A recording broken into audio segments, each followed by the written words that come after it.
பிரியாணி ஸ்டைலில் கொண்டக்கடலை சாதம் எப்படி செய்யலான்னு பார்க்கலாம். நான் அதுக்கு இன்னும் கொஞ்சம் கொண்டக்கடலை குக்கரில் கொஞ்சம் சால்ட்டும் கொஞ்சம் தண்ணியும் சேர்த்து 3 விசில் வரைக்கும் வேக வச்சு எடுத்து வச்சுருக்கேன். கடையில் கொஞ்சம் எண்ணெய் சேர்த்து எண்ணெய் சூடானதும் கிராம்பு, பட்டை, ஏலக்காய், பிரியாணி இலை, 2 பெரிய வெங்காயத்தை சின்ன சின்னதாக கட் பண்ணி அது கூடயும் சேர்த்துக்கிறேன். அப்புறம் கூடவே 2 பச்சை மிளகா, தேவையான அளவுக்கு உப்பு, அப்புறம் கொஞ்சம் இஞ்சி பூண்டு விழுது எல்லாம் சேர்த்து நல்லா கலந்து விட்டுக்கோங்க.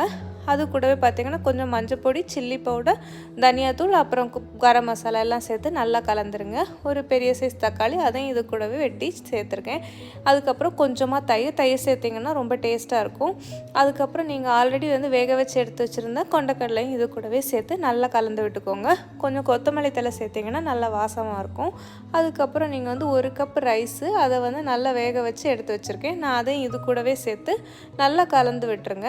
அவ்வளோதான், கொண்டக்கடலை சாதம் பிரியாணி ஸ்டைலில் சூப்பராக ரெடி ஆகிடுச்சு. கண்டிப்பாக நீங்களும் ட்ரை பண்ணி பார்த்து எப்படி எதுன்னு கமெண்ட் பாக்ஸில் சொல்லுங்கள். இந்த வீடியோ பிடிச்சிருந்தா சேனலை மறக்காமல் சப்ஸ்கிரைப் பண்ணிடுங்க.